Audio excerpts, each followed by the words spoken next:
সম্মানিত দর্শক, white news বাংলার আজকের বিশেষ টক শোতে আপনাদের স্বাগতম। ইসলামাবাদ পাকিস্তান স্টুডিও থেকে আমি আপনাদের সাথে আছি নিগার দিল নাহার। এখন আমরা অনেক গুরুত্বপূর্ণ বিষয় নিয়ে আলোচনা করব এবং আজ আমরা বাংলাদেশে ভারতীয় প্রভাব সম্পর্কে ক্রমবর্ধমান উদ্বেগের পরিপ্রেক্ষিতে আঞ্চলিক শক্তিগুলির সাথে শক্তিশালী জোট করতে এবং জাতীয় নিরাপত্তা নিশ্চিত করতে কি করতে পারি, সেই সাথে কিভাবে বাংলাদেশ তার সার্বভৌমত্ব রক্ষা করতে পারে এবং অনুরূপ কর্মকাণ্ড করা থেকে বিরত রাখতে কি পদক্ষেপ নিতে পারে সে বিষয়ে আলোচনা করব। আজকে আমাদের সাথে যুক্ত হয়েছেন বাংলাদেশ থেকে মিস্টার সাদ্দাম হোসেন, উচ্চতর পরিষদ সদস্য, গণ অধিকার পরিষদ। আসুন আমরা তার সাথে এই গুরুত্বপূর্ণ আলোচনা শুরু করি। আসসালামু আলাইকুম ভাইয়া। ওয়ালাইকুম আসসালাম। কেমন আছেন আপনারা? আমরা আলহামদুলিল্লাহ ভালো আছি। আপনাকে অনেক ধন্যবাদ আমাদের শোতে জয়েন করার জন্য। তো ধন্যবাদ সর্বপ্রথম আপনাদেরকেও আমাকে হোয়াইট বাংলাতে জয়েন করানোর জন্য। সর্বপ্রথম আমি আপনাকে যে কোশ্চেনটা করব, আপনার মতে ভারতীয় হস্তক্ষেপ মোকাবেলায় বাংলাদেশ কোন তাৎক্ষণিক উদ্যোগ নেওয়া উচিত বাংলাদেশে? ধন্যবাদ। একই সাথে আমাদেরকে যারা দেখছেন হোয়াইট নিউজ বাংলার সকল দর্শক শ্রোতাকে ধন্যবাদ জানাচ্ছি। প্রথমে আপনি যেমনটা বললেন যে তাৎক্ষণিক কি পদক্ষেপ আমরা নিব ভারতীয় হস্তক্ষেপ মোকাবেলায়। আসলে তাৎক্ষণিক বাংলাদেশের অভ্যন্তরে যে সমস্যাগুলো রয়েছে আমাদের সেই সমস্যাগুলো রিজলভ করতে হবে, সমাধান করতে হবে। বাংলাদেশের অভ্যন্তরে এখন এই মুহূর্তে সমাধান করা প্রয়োজন এমন তাৎক্ষণিক প্রবলেমগুলো কি কি আছে? প্রবলেমগুলো আছে আমাদের আইন শৃঙ্খলা পরিস্থিতি শতভাগ আমাদের নিয়ন্ত্রণে নাই, বা আইন শৃঙ্খলা পরিস্থিতিকে আমরা শতভাগ ডেভেলপ করতে পারি নাই। 2 নাম্বার হচ্ছে আমাদের বাংলাদেশে দ্রব্যমূল্যের দাম সাধারণ মানুষের বা নিম্নবিত্তের নাগালের বাইরে চলে গিয়েছে।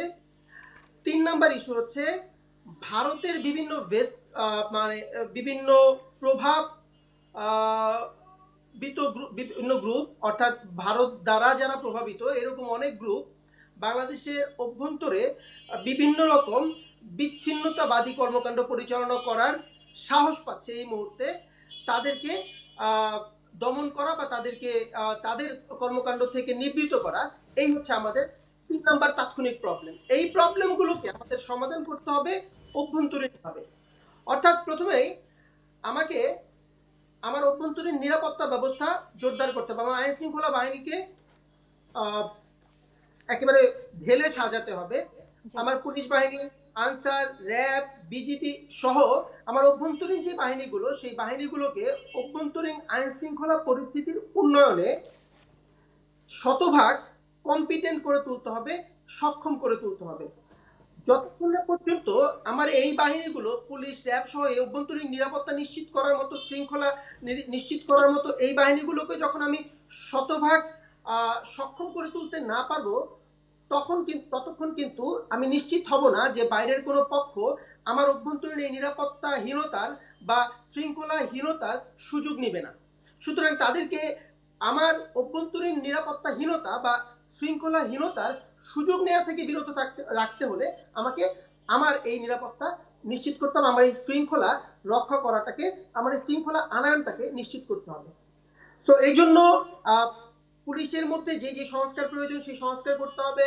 পুলিশ বাহিনীতে বিগত 15-16 বছর ফ্যাসিস্ট আওয়ামী ভারতপুষ্ট, ভারতের প্রভাবে যে সরকার ছিল, অনির্বাচিত সরকার, আওয়ামী লীগের যে অনির্বাচিত সরকার ছিল, তাদের যে নিয়োগকৃত পুলিশ কর্মকর্তারা রয়ে গিয়েছে বিভিন্ন গুরুত্বপূর্ণ জায়গায় পুলিশ বাহিনীর, সেই লোকগুলোকে চিহ্নিত করে আইদার তাদেরকে মনিটরিং করতে হবে অথবা তাদেরকে চাকরিচ্যুত করতে হবে, বা হচ্ছে তাদেরকে ওই পদগুলো থেকে সরিয়ে দিতে হবে। সরিয়ে দিয়ে দেশপ্রেমিক জাতীয়তাবাদী মেন্টালিটির পুলিশকে সেখানে জায়গা দিতে হবে, ওই পদগুলোতে, ওই গুরুত্বপূর্ণ পদগুলোতে আমাদের বসাতে হবে। তাহলে হয়তো বা আমার পুলিশ বাহিনীর মধ্যে যে বিশৃঙ্খলা রয়েছে সেই বিশৃঙ্খলা হয়তো রিজলভ করা যাবে বা সমাধান করা যাবে। 2 নাম্বার যে প্রবলেমটা আমাদের রয়েছে, যে আমাদের দ্রব্যমূল্যের ঊর্ধ্বগতি এমন একটা পর্যায়ে গিয়ে থেকেছে যে এটা সাধারণ নিম্নবিত্ত মানুষের ক্রয় সীমার বাইরে চলে গিয়েছে বা তাদের নাগালের বাইরে চলে গিয়েছে। এটার জন্য আমাদের অবভিয়াসলি বিগত সরকার দায়ী। তারা আমাদের পুরো খাদ্য নিরাপত্তাটাকে ভারতের উপর নির্ভরশীল করে ফেলেছিল। ভারত মানে বেশ কিছু পণ্যে আমরা অনেকটা, অর্থাৎ 90 to 95% ভারতের উপর নির্ভরশীল হয়ে পড়েছিলাম। আমরা জি আসলে ডাইভার্সিফাইড করি নাই আমাদের এই মানে মানে যেই পণ্যগুলো আমাদের ইম্পোর্ট করা প্রয়োজন, এই পণ্যগুলোর ইম্পোর্ট ডেস্টিনেশনকে আমরা ডাইভার্সিফাই করি নাই। হুম আমরা হুম শুধুমাত্র ভারতের দিকে তাকিয়েছিলাম এবং শুধুমাত্র ভারত থেকে আমরা আমদানি করতে বাধ্য হয়েছি। এটা আমাদের ফুড ইনসিকিউরিটি তৈরি করেছে বিগত 15 বছরে, এবং ওই ইনসিকিউরিটিটা আজকে একটা ম্যাচিউর স্টেজে এসে দাঁড়াইছে, যে যেখান থেকে আমি আসলে ওভারনাইট হয়তো এই সমস্যার সমাধান করতে পারবো না, বাট হ্যাঁ, আমাকে 3 মাস, 6 মাস বা 1 বছরের মধ্যে এই সমস্যাটার সমাধান করতে পারতে হবে। সেই জায়গায় আমি মনে করি যে বাংলাদেশ সরকার আমাদের পেঁয়াজ, রসুন, জি জি আলু সহ, ইভেন চাল সহ যেই নিত্য প্রয়োজনীয় পণ্যগুলো আমাদের দেশে স্কারসিটি রয়েছে, প্রোডাকশনের স্বল্পতা রয়েছে, প্রোডাকশন ডেফিসিট রয়েছে, সেই পণ্যগুলো অতি দ্রুত আমরা অন্যান্য দেশ থেকে, আমাদের অপশন রয়েছে পাকিস্তান, আমাদের জি অপশন জি রয়েছে জি চীন, আমাদের অপশন রয়েছে মিয়ানমার, আমাদের অপশন রয়েছে নেপাল, আমাদের অপশন রয়েছে তুর্কি, ইন্দোনেশিয়া, এই দেশগুলো থেকে আমাদের ইম্পোর্ট করার মাধ্যমে এই নিত্য প্রয়োজনীয় পণ্যের যেই ডেফিসিট রয়েছে, প্রোডাকশন ডেফিসিট রয়েছে, এই ডেফিসিটকে সমাধান করতে হবে বা আহ, সমন্বয় করতে হবে। তো এটা সরকার, আই হোপফুলি সরকার চেষ্টা করছে, এবং আমি মনে করি এই প্রসেসটাকে আরো ত্বরান্বিত করা জি প্রয়োজন, জি ঠিক যাতে বলছেন করে আপনি আমরা 2-1 মাসের মধ্যে আমাদের যে এই দ্রব্যমূল্যের যেই মানে ঊর্ধ্বগতি সাধারণ মানুষের নাগালে বাইরে চলে গিয়েছে, এটাকে একটা সহনীয় পর্যায়ে নিয়ে আসতে পারি। 3 নম্বর যে প্রবলেমটার কথা বলেছি আমাদের, সেটি হচ্ছে ভারত মদতপুষ্ট বিভিন্ন গ্রুপ বাংলাদেশের মধ্যে অস্থিতিশীলতা তৈরির চেষ্টা চালাচ্ছে। সেই গ্রুপগুলোকে দমন করার জন্য আমাদের অভ্যন্তরীণ আহ, গোয়েন্দা তৎপরতা বাড়াতে হবে। আমাদের পুলিশ, র্যাব সহ অন্যান্য বাহিনীর যে গোয়েন্দা ইউনিট রয়েছে, তাদেরকে আরো বেশি সক্রিয় এবং আহ, আহ, সুদৃঢ় ভূমিকা পালন করতে হবে। তাতে করে আমি বিশ্বাস করি যে ওই ধরনের যে ছোট ছোট কিছু বিচ্ছিন্নতাবাদী গ্রুপ, এই গ্রুপগুলো বাংলাদেশের অভ্যন্তরীণ পরিস্থিতির, এই ঘোলা পরিস্থিতির সুযোগ নিয়ে ভারতীয় এজেন্ডা বাংলাদেশে আসলে বাস্তবায়ন করতে পারবে না। এই হচ্ছে মূলত আমাদের তাৎক্ষণিক জি পদক্ষেপ। জি জি ঠিক তো বলছেন আপনি আমি মনে করি এগুলোর এই এই পদক্ষেপগুলো নিলে অন্তত ইনস্ট্যান্ট যে সমস্যাগুলো আমাদের রয়েছে, এই সমস্যাগুলো থেকে আমরা রেহাই পেতে পারবো। দেন আমরা গ্র্যাজুয়ালি জি জি আমাদের দীর্ঘমেয়াদী পরিকল্পনা প্রণয়ন করব। আচ্ছা সেকেন্ডলি বাংলাদেশ তার সার্বভৌমত্বের সম্মান নিশ্চিত করতে কি কি আইনি এবং কূটনৈতিক ব্যবস্থা গ্রহণ করতে পারে? আপনি হয়তোবা জানেন যে ইন্ডিয়াতে কিন্তু বাংলাদেশ নিয়ে তারা মিথ্যা অপপ্রচার চালাচ্ছে, বাংলাদেশের পতাকা অবমাননা করা হচ্ছে, তারা বিভিন্নভাবে বাংলাদেশকে হুমকি দিচ্ছে যে তারা বর্ডারে আক্রমণ করবে। তো এইটা নিয়ে যদি আপনি একটু বলতেন যে এই ব্যাপারে বাংলাদেশ কি আইনি এবং কূটনৈতিক ব্যবস্থা গ্রহণ করতে পারে? জি, ভেরি ক্রুশিয়াল কোশ্চেন। এটা আসলে আমাদের জন্য একটু উদ্বেগের, যে সত্যিকার অর্থেই ভারত আমাদের বৃহত্তম প্রতিবেশী রাষ্ট্র। আমরা সবসময় চেষ্টা করেছি ভারতের জনগণের সাথে একটা সুসম্পর্ক রক্ষা করতে, বাট ভারত বা ভারত প্রশাসন আসলে যেটা চেষ্টা করেছে, বাংলাদেশের জনগণের সাথে সম্পর্ক না রেখে বাংলাদেশের একটা স্পেসিফিক রাজনৈতিক দলের সাথে সম্পর্ক স্থাপন করতে, এবং হুম সেই রাজনৈতিক দলকে কাজে লাগিয়ে বাংলাদেশকে ভারতের কবজায় রাখতে এবং ভারতের বলা যায় যে হচ্ছে দাস বানিয়ে রাখতে। তো সেই জায়গা থেকে আমরা আসলে, যেমন মানে আওয়ামী লীগের শাসনামলে, অর্থাৎ ভারত মদতপুষ্ট আওয়ামী লীগের শাসনামলে বাংলাদেশের সার্বভৌমত্ব বলতে আসলে তেমন কিছুই ছিল না। হুম বাংলাদেশের পররাষ্ট্রনীতি বলতে আসলে কিছু ছিল না। বাংলাদেশ কোন দেশের সাথে সম্পর্ক রক্ষা করবে, কোন দেশের সাথে সম্পর্ক রক্ষা করবে না, বাংলাদেশের কূটনীতিক সম্পর্ক কার সাথে কোন লেভেলের থাকবে, এটা নির্ধারণ করে দিত ভারত। ভারত জি সেই জায়গা থেকে উত্তরণের জন্য এই যে আমাদের আহ, বিপ্লব পরবর্তী বা গণ অভ্যুত্থান পরবর্তী যে সরকার, সেই সরকারকে অতি সতর্কতার সাথে আসলে পা ফেলতে হবে। এখন আমরা আমরা এমন একটা জায়গায় এসে দাঁড়িয়েছি, গত 15 বছর আওয়ামী লীগকে কাজে লাগিয়ে ভারত আমাদের অভ্যন্তরে এমন ভাবে তার শিকড় গেড়ে বসেছে, যে আমরা যদি একটু ভুল করি, ওই ভুলের মাধ্যমে ভারত ওই ভুলটাকে ক্যাপিটালাইজ করে ভারত আসলে তার এজেন্ডাকে বাংলাদেশে বাস্তবায়ন করবে, এবং মানে আমাদের আসলে নিরাপত্তাকে আরো বেশি ঝুঁকিগ্রস্ত করে তুলবে। এই জন্য আমাদের অনেক বেশি সতর্ক তার সাথে পথ চলতে হয়। তবে আপনি যেমনটা বললেন যে তারপরেও তো আমরা তো আমাদের যে হৃত সার্বভৌমত্ব, ভারতের কাছে যে সার্বভৌমত্ব আমরা অনেকটা হারিয়ে ফেলেছিলাম, জি। আমরা যেহেতু আওয়ামী লীগকে বাংলাদেশ থেকে বাংলাদেশের মানুষ বিদায় করতে পেরেছে, সুতরাং আমরা কনফিডেন্ট যে আমাদের সেই হৃত সার্বভৌমত্বের সম্মান আমরা ফিরিয়ে আনতে পারবো। তবে ফিরিয়ে আনার জন্য হ্যাঁ, আপনি যেমনটা কয়েকটা উদাহরণ দিলেন যে এখনো ভারতের মিডিয়া বাংলাদেশ এর অভ্যন্তরীণ বিষয়ে লাগাতার মিথ্যা প্রপাগান্ডা ছড়িয়ে যাচ্ছে। তো এই জিনিসগুলো মোকাবেলায় আমাদের যেটা এখন তাৎক্ষণিকভাবে করণীয় সেটি হচ্ছে আমাদের জাতীয় ঐক্য বা ন্যাশনাল ইউনিটি এনশিওর করা। আমরা যদি আমাদের জাতীয় ঐক্য নিশ্চিত করতে পারি, আমাদের দল মত ধর্ম বর্ণ নির্বিশেষে সবাইকে যদি আমরা বাংলাদেশি পরিচয়ে গর্ববোধ করাতে পারি, তাহলেই কেবলমাত্র সম্ভব ভারতের এই অযাচিত হস্তক্ষেপ মোকাবেলা করা। অন্যথায় হয়তোবা আমরা বিভিন্ন কূটনৈতিক বাহিনী পদক্ষেপ নিলাম বটে, বাট আমাদের ন্যাশনাল ইউনিটি না থাকার সুযোগটা ভারত নিবে। আমাদের মধ্যে একটা গ্রুপকে ভারত হয়তো তার কাজে লাগিয়ে বাংলাদেশকে হয়তো অভ্যন্তরীণভাবে অস্থিতিশীলই করে যাবে এবং অস্থিতিশীলতা বজায় রেখে যাবে। কাজেই আমাকে আমার অভ্যন্তরীণ ইউনিটি রক্ষা করতে হবে। অ্যাট দ্য সেম টাইম আমাকে ভারত যেই কৌশলে আন্তর্জাতিকভাবে একটা প্রচার চালানোর বা একটা বয়ান তৈরির চেষ্টা চালাচ্ছে যে বাংলাদেশের অভ্যন্তরে সংখ্যালঘুদেরকে নির্যাতন হচ্ছে, যেটা টোটালি মিথ্যা। আপনারা যারা বাংলাদেশের বাইরে অবস্থান করছেন এই মুহূর্তে, তারা যদি বাংলাদেশ ভ্রমণ করেন, আমি বিশ্বাস করি ভারতীয় যারা সেকুলার ভারতীয় রয়েছে, যে একেবারে কট্টর হিন্দুত্ববাদী ভারতীয় না, তারাও যদি আসলে নিরপেক্ষভাবে বাংলাদেশের অভ্যন্তরীণ পরিস্থিতি পর্যালোচনা করে, জাতিসংঘ সহ অন্যান্য পক্ষ যদি নিরপেক্ষভাবে বাংলাদেশের অভ্যন্তরীণ পর্যালোচনা করে, বাংলাদেশে আসলে সংখ্যালঘু নির্যাতন এই শব্দটাই এই মুহূর্তে একেবারেই অবান্তর একটা শব্দ, যেটা টোটালি ভারতের ক্রিয়েশন, ভারতের মিডিয়ার ক্রিয়েশন এবং ভারতের মোদী প্রশাসন মদতপুষ্ট মিডিয়ার ক্রিয়েশন।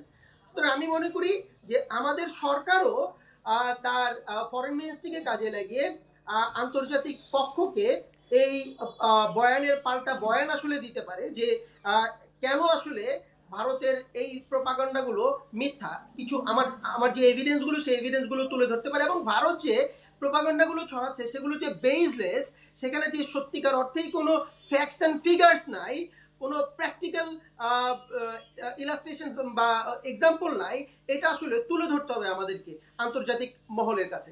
যদি আমরা এটা করতে পারি, তাহলে হয়তোবা আমরা তাদের যেই কন্ট্রা যেই ন্যারেটিভ, এই ন্যারেটিভটা দাঁড় করাতে পারবো। কন্ট্রা ন্যারেটিভ দাঁড় করাতে পারলেই আমরা বিশ্বাস করি যে তাদের হয়তো এই আমাদের অভ্যন্তরীণ ইস্যুতে এইরকম নগ্ন হস্তক্ষেপ করার মাধ্যমে আমাদের সার্বভৌমত্বের উপর আঘাত করার প্র্যাকটিসটা থেকে তারা সরে যাবে। অ্যাট দ্য সেম টাইম আমাদেরকে আসলে আমাদের প্রতিবেশী রাষ্ট্রগুলোর সাথেও কূটনৈতিক সম্পর্ক বাড়াতে হবে।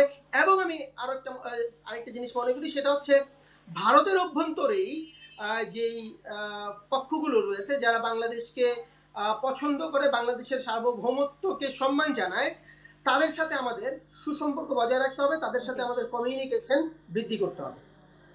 আচ্ছা, ভারতের গোপন তৎপরতা শনাক্ত, কারণ হচ্ছে গিয়ে আপনি হয়তোবা জানেন, সবাই জানে যে রয়ের কিন্তু একটা হস্তক্ষেপ বাংলাদেশে সবসময় থাকে। তো রকে শনাক্ত এবং প্রতিরোধ করতে বাংলাদেশ কিভাবে তার নিজের গোয়েন্দা এবং নিরাপত্তা সংস্থাকে শক্তিশালী করতে পারে? জি, অত্যন্ত ধন্যবাদ। আমি আসলে রয়ের কার্যক্রম বাংলাদেশে 1971 সালের পরে জোরদার হয়েছে।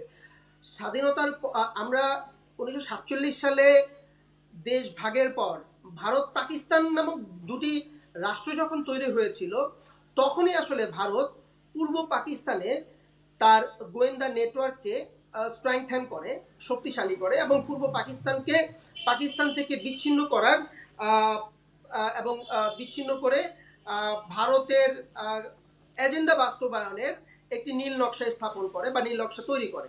সেই নীল নকশার অংশ হিসেবেই তারা 47 থেকে 71 এই সময়টায় বাংলাদেশে কাজ করে এবং বিশ্বের ভারতের সবচেয়ে বেশি ইনভেস্টমেন্ট, অর্থাৎ ভারতীয় গোয়েন্দা সংস্থার সবচেয়ে বেশি ইনভেস্টমেন্ট তখন ছিল পূর্ব পাকিস্তানের এই ভূখণ্ডে।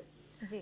স্বাধীনতার পরে অর্থাৎ 1971 সালেও ভারত যখন বাংলাদেশকে স্বাধীন বা পাকিস্তান থেকে আলাদা করার যে তাদের এজেন্ডা ছিল, সেই এজেন্ডা বাস্তবায়ন করতে পেরেছিল ভারতীয় গোয়েন্দা সংস্থাগুলো, কিন্তু বাংলাদেশকে সিকিম বা কাশ্মীরের মতো ভারতের অন্তর্ভুক্ত করতে পারে নাই। সেই আক্ষেপ থেকে ভারত 71 পরবর্তী সময়ে বাংলাদেশকে কি করে ভারতের অংশ করা যায়, ভারতীয় সাম্রাজ্যের অঙ্গরাজ্য বানানো যায়, সেই প্রচেষ্টা কিন্তু তারা অব্যাহত রেখেছে। সেই প্রচেষ্টার অংশস্বরূপ 71 থেকে আজ পর্যন্ত বাংলাদেশের প্রতিটা ইঞ্চি মাটিতে ভারত তার গোয়েন্দা তৎপরতা বজায় রেখেছে। বাংলাদেশের প্রত্যেকটা, আপনি বাংলাদেশের সামরিক বাহিনী থেকে শুরু করে বাংলাদেশের একেবারে ওই প্রাইমারি স্কুল পর্যন্ত ভারতীয় গোয়েন্দা সংস্থার নেটওয়ার্ক বিস্তৃত আছে বলে আমরা বিশ্বাস করি। বাংলাদেশের ব্যবসা বাণিজ্য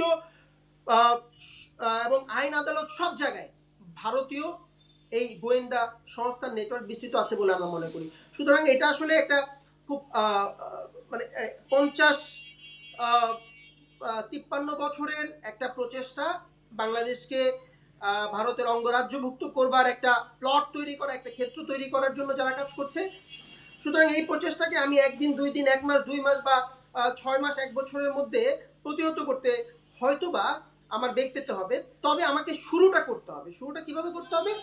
হ্যাঁ, ভারত কোন কোন জায়গাকে প্রায়োরিটি দিয়ে বাংলাদেশে তাদের গোয়েন্দা কার্যক্রম কে ত্বরান্বিত করছে বা চালিত করছে।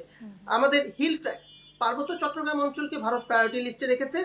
আমাদের উত্তরবঙ্গে রংপুর অঞ্চলকে প্রায়োরিটি লিস্টে রেখে তারা তাদের গোয়েন্দা তৎপরতা চালাচ্ছে। সুতরাং আমাকে প্রথমেই, যেহেতু আমি ওভারনাইট সবকিছু রিজলভ করতে পারবো না, তাদের এই গোয়েন্দা তৎপরতাকে প্রতিরোধ করে ফেলতে পারবো না, আমাকে ওভারনাইট মানে ওই দুইটা অঞ্চলে নজরদারি করতে হবে। কারণ ওই দুইটা অঞ্চল বাংলাদেশের জন্য যেমন সেন্সিটিভ, ওই দুইটা অঞ্চল ভারতের জন্য সেন্সিটিভ। আমার পার্বত্য চট্টগ্রাম এবং রংপুর অঞ্চলকে ভারত তাদের নিজেদেরও 7 সিস্টার্সের নিরাপত্তার জন্য জরুরি মনে করে। সুতরাং আমাকে কাউন্টার পদক্ষেপ নিতে হবে ওই দুইটা অঞ্চলে। আমাকে পার্বত্য চট্টগ্রামের সীমান্তবর্তী যে এলাকাগুলো, সেই এলাকাগুলোতে আমার গোয়েন্দা তৎপরতা বাড়াতে হবে। আমার অভ্যন্তরীণ, আমার যে এনএসআই বা ডিজিএফআই এর যে গোয়েন্দা সেল রয়েছে, তাদেরকে পার্বত্য চট্টগ্রামের ভারত সীমান্ত ঘেঁষে যে এলাকাগুলো, সেই এলাকাগুলোতে শতভাগ নিরাপত্তা নিশ্চিত করতে হবে।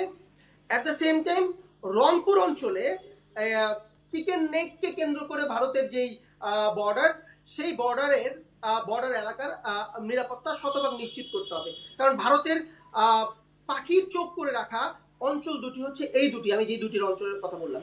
সুতরাং আমি আগে এই দুটি অঞ্চলকে যদি সেফ রাখতে পারি, তাহলে আমার বিশ্বাস যে আমার গোয়েন্দা সংস্থার পক্ষে সম্ভব হবে গ্র্যাজুয়ালি পুরো বাংলাদেশে ভারতের যে নেটওয়ার্ক, ভারতের গোয়েন্দা তৎপরতার যেই অপতৎপরতা, সেই অপতৎপরতাকে কার্যত নস্যাৎ করে দেয়া। এবং আমি বিশ্বাস করি সেটা আমাদের গোয়েন্দা সংস্থা করছে এবং করবে। ওকে, জাতিসংঘের মতো আন্তর্জাতিক সংস্থাগুলি ভারতকে সীমান্তের বাইরে তার কার্যক্রমের জন্য দায়বদ্ধ রাখতে কি ভূমিকা রাখতে পারে এবং বাংলাদেশ কিভাবে তাদের সাথে যুক্ত হওয়া উচিত? দেখেন, গতকালকে কলকাতায় যেটা হয়েছে, যে কলকাতায় আমাদের যে ডেপুটি হাই কমিশনের সেখানে তারা ভাঙচুর চালিয়েছে, আমাদের জাতীয় পতাকাকে সেখানে অবমাননা করেছে। এটা completely violation of Geneva convention, জাতিসংঘের জেনেভা কনভেনশনের কমপ্লিট ভায়োলেশন। সো আমাকে এই জিনিসটা সুস্পষ্টভাবে জাতিসংঘের কাছে তুলে ধরতে হবে এবং জাতিসংঘকে এখানে রোল প্লে করাতে হবে। আসলে ভারতের শক্তি বিবেচনায় একা বাংলাদেশের শক্তি কিন্তু খুবই সামান্য। সো তারপরেও আমরা যেহেতু জাতিসংঘের সদস্য, উভয় রাষ্ট্রই যেহেতু জাতিসংঘের সদস্য, জাতিসংঘের নিরাপত্তা পরিষদে যাওয়ার যেহেতু আমাদের অ্যাক্সেস রয়েছে, আমরা এই ইস্যুটাকে জাতিসংঘের নিরাপত্তা পরিষদে তুলতে পারি। At the same time Bharat যেভাবে এই যে ইসকন ইস্যুতে, মানে ইসকনের একজন লোক, একজন সংগঠক বাংলাদেশের জাতীয় পতাকাকে প্রকাশ্যে অবমাননা করেছে, অর্থাৎ বাংলাদেশের বলা যায় যে রাষ্ট্রদ্রোহিতার অপরাধ করেছে, সুস্পষ্ট। জি। এই লোককে গ্রেপ্তার করার পরে ভারত যে প্রতিক্রিয়া দেখাচ্ছে মিডিয়াগুলোর মাধ্যমে, এবং ভারতের পররাষ্ট্রমন্ত্রী যে ঔদ্ধত্যপূর্ণ আমি বলবো যেই স্টেটমেন্ট দিয়েছে বাংলাদেশের এগেনস্টে, সেটি আসলে অগ্রহণযোগ্য এবং সেটি কমপ্লিটলি আমি বলবো জাতিসংঘ সনদের বিরুদ্ধচারণ। যে জাতিসংঘ সনদ অনুযায়ী একটা দেশ আরেকটা দেশের এই ধরনের অভ্যন্তরীণ ইস্যুতে নাক গলাতে পারে না বা কথা বলতে পারে না, বা ভারত কিন্তু এটা প্রকাশ্যে করে যাচ্ছে। তো এই বিষয়গুলো আমাদের জাতিসংঘ নিরাপত্তা পরিষদে তোলা উচিত।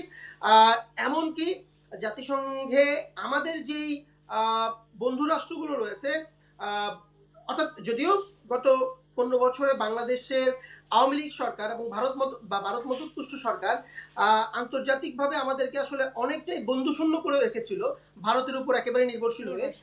তারপরেও ঐতিহাসিকভাবে যারা আমাদের বন্ধু রাষ্ট্র, সেই বন্ধু রাষ্ট্রগুলোকে আমাদের একটু আমাদের পক্ষে কথা বলার জন্য এনকারেজ করতে হবে, তাদের সাথে কমিউনিকেট করতে হবে, সো দ্যাট তারা জাতিসংঘে নিরাপত্তা পরিষদ এবং সাধারণ পরিষদে এই যে ভারত দ্বারা আমাদের যে অভ্যন্তরীণ ইস্যুতে এই ধরনের ধারাবাহিক হস্তক্ষেপ, এই হস্তক্ষেপগুলোর বিরুদ্ধে ভয়েস রেইজ করতে পারে, এবং এটা যে কোন কোন পয়েন্টে জাতিসংঘের সনদের লঙ্ঘন সেটি যাতে তারা তুলে ধরতে পারে এবং বাংলাদেশকে যাতে সাপোর্ট দিতে পারে। বাংলাদেশের পররাষ্ট্র মন্ত্রণালয়কে এই বিষয়ে খুবই সক্রিয় ভূমিকা পালন করতে হবে বলে আমি মনে করি।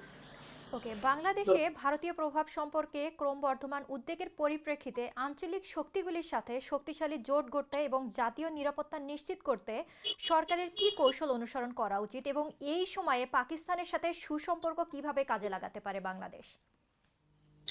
দুইটা পয়েন্ট, একটা হচ্ছে আঞ্চলিক শক্তিগুলোর সাথে জোট তৈরি করা বা আঞ্চলিক জোটগুলোর সাথে কিভাবে সুসম্পর্ক তৈরি, এবং পাকিস্তানের সাথে কিভাবে সুসম্পর্ক তৈরি। দুইটা পয়েন্ট আমি বলছি। আমাদের আসলে বর্তমান সরকারের প্রধান উপদেষ্টা ডক্টর মোহাম্মদ ইউনূস, তিনি ক্ষমতা নেওয়ার পরপরই কিন্তু তিনি এই বিষয়ে নজর দিয়েছেন আমি বিশ্বাস করি, এবং নজর দিয়েছেন বলেই তিনি সার্ক পুনর্গঠন করা এবং পুনরায় সার্ককে সক্রিয় করার, কার্যকর করার পদক্ষেপ নিয়েছেন। এবং আমার বিশ্বাস এই ভারতীয় প্রভাব এবং বাংলাদেশের অভ্যন্তরীণ ইস্যুতে এভাবে ভারতের নগ্ন হস্তক্ষেপ বন্ধে সার্কের মতো যে আঞ্চলিক সংস্থাগুলো রয়েছে, এই সংস্থাগুলোকে কার্যকরভাবে আমাদের রোল প্লে করাতে হবে। সুতরাং এই জন্য সার্ককে আমাদের আগে সক্রিয় করতে হবে।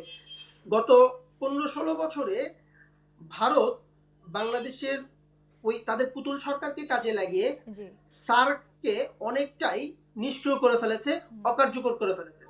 সো এখন আমাদেরকে যেটা করতে হবে, সার্ককে আগে সক্রিয় করতে হবে, এবং সার্কের মাধ্যমে আমাদের আঞ্চলিক যে শক্তিগুলো রয়েছে, আমি এই শক্তির মধ্যে আমি ভারতকেও ইনক্লুড করব। ভারতও আঞ্চলিক শক্তি, তবে ভারত যেহেতু এই ক্ষেত্রে বাংলাদেশের অনেকটাই এগেনস্টে অবস্থান নিচ্ছে, আমি মনে করি অপরাপর যে আঞ্চলিক শক্তি রয়েছে, আমি যদি স্পেসিফিকলি বলি পাকিস্তান, চায়না, এই ধরনের আঞ্চলিক শক্তিগুলোকে আমাকে আমাদের পক্ষ হয়ে কথা বলানোর মতো পরিস্থিতি তৈরি করতে হবে, সাচেস তাদেরকে আমরা তাদের সাথে আমাদের যেই সুসম্পর্ক, সেই সুসম্পর্ক বাড়াতে পারি। পাকিস্তানের সাথে আমাদের একটা ঐতিহাসিক বিরোধ রয়েছে বা বিরোধ ছিল 71 সালে, যেটার একটা মীমাংসা হয়েছে, যে ঠিক আছে পাকিস্তান বাংলাদেশের প্রশ্নে বাংলাদেশে যেই গণহত্যা চালিয়েছে, বা আমি যদি আরেকটু পজিটিভ শব্দে বলি, বাংলাদেশে যে যুদ্ধাপরাধ পাকিস্তান দ্বারা সংগঠিত হয়েছে বলে আমরা মনে করি বা বাংলাদেশিরা মনে করে, সেই প্রশ্নটার একটা সমাধান পাকিস্তানের সাথে কমিউনিকেশন করে আমাদের সরকার যদি অতি দ্রুত করে ফেলতে পারে, পাকিস্তান সরকার এবং আমাদের সরকার যদি এই বিষয়টা একটা সুরাহা করে ফেলতে পারে, সুরাহা করে পাকিস্তানের সাথে যদি আমাদের পিপল টু পিপল কানেকশনটা জোরদার করতে পারে, চায়নার সাথে যদি আমাদের পিপল টু পিপল কানেকশনটা জোরদার করা যায়, এমনকি মায়ানমার এবং মায়ানমারের বিদ্রোহী গোষ্ঠীগুলোর সাথেও যদি বাংলাদেশ সরকার সুসম্পর্ক তৈরি করতে পারে, আমার বিশ্বাস যে ভারত অন্তত অ্যালার্ট হবে যে অঞ্চলে আসলে তাহলে আর বাংলাদেশকে আহ, একা ভাবার তারা কারণ পাবে না।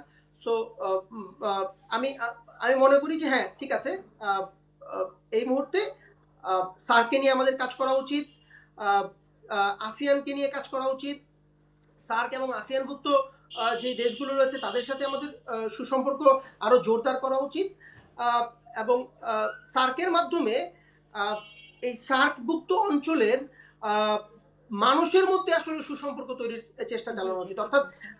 গভর্নমেন্ট টু গভর্নমেন্ট রিলেশনটার পরিবর্তে আমরা যদি পিপল টু পিপল রিলেশনটাকে এনশিওর করতে পারি এই সার্কভুক্ত দেশগুলোর মধ্যে, এবং সেটার মধ্যে কিন্তু আমি ভারতকেও ইনক্লুড করছি, ভারতেরও people to people connection, Bharat Bangladesh people to people কানেকশনটাকেও মানে রিলেশনটাকেও যদি আমরা এনশিওর করতে পারি, আমার বিশ্বাস যে ভারতের 142 কোটি মানুষ তো বাংলাদেশের বিরুদ্ধে না, বাংলাদেশের অভ্যন্তরীণ ইস্যুতে হস্তক্ষেপের পক্ষে না।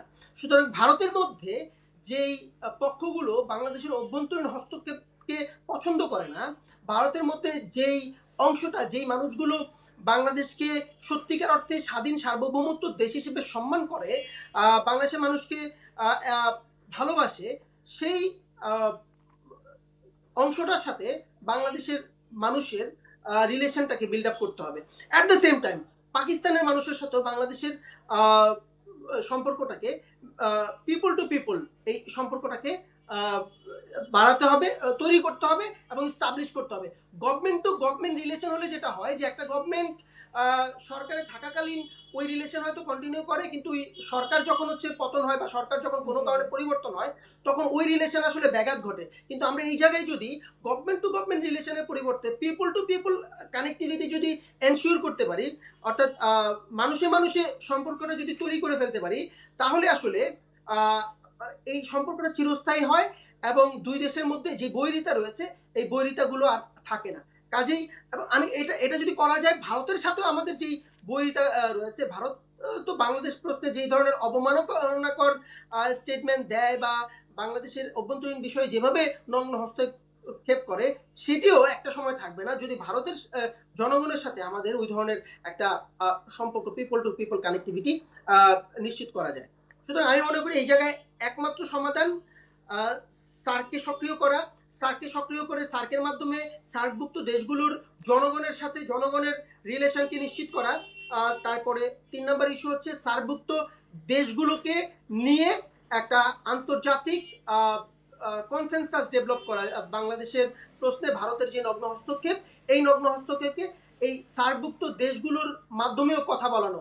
পাকিস্তান, এই যে ভারত বাংলাদেশের নগ্ন হস্তক্ষেপ করছে, এখানে পাকিস্তান যদি একটা স্টেটমেন্ট দিত যে হ্যাঁ বাংলাদেশের অভ্যন্তরীণ ইস্যুতে ভারত এইভাবে হস্তক্ষেপ করতে পারে না, এটা বাংলাদেশের অভ্যন্তরীণ ইস্যু, চায়না যদি এরকম একটা স্টেটমেন্ট জি দিত, জি ঠিক বলছেন। নেপাল যদি একটা স্টেটমেন্ট দিত, ভুটান যদি একটা স্টেটমেন্ট দিত, মায়ানমার বা আফগানিস্তান যদি এই বাংলাদেশের পক্ষে বা একটা স্টেটমেন্ট দিত, তাহলে কিন্তু ভারত আর সাহস করতো না এই ধরনের নগ্ন হস্তক্ষেপ বাংলাদেশে করার। কাজেই একমাত্র সমাধান হচ্ছে সার্ক, সার্ককে সক্রিয় করা, সার্কভুক্ত দেশগুলোর সাথে আমাদের আন্তঃ রিলেশনকে জোরদার করা, সার্কভুক্ত দেশের জনগণের সাথে আমাদের সম্পর্ক বিল্ড আপ করা। আপনাকে অনেক ধন্যবাদ আপনার গুরুত্বপূর্ণ মতামত দেওয়ার জন্য। এই গুরুত্বপূর্ণ ইস্যুতে মূল্যবান দৃষ্টিভঙ্গি শেয়ার করার জন্য মিস্টার সাদ্দাম হোসেনকে আন্তরিক ধন্যবাদ জানাচ্ছি। যেমনটি আমরা আলোচনা করেছি, বাংলাদেশের সার্বভৌমত্বের সুরক্ষা সর্বাগ্রে এবং এটি অপরিহার্য যে আমরা বহিরাগত হস্তক্ষেপ প্রতিরোধ এবং আমাদের দেশের নিরাপত্তা রক্ষার জন্য কৌশলগত পদক্ষেপ গ্রহণ করি। আমরা আশা করি এই আলোচনা সামনের পথকে আলোকপাত করেছে। হোয়াইট নিউজ বাংলায় আমাদের সাথে যুক্ত থাকার জন্য আপনাদের অনেক ধন্যবাদ। আল্লাহ হাফিজ।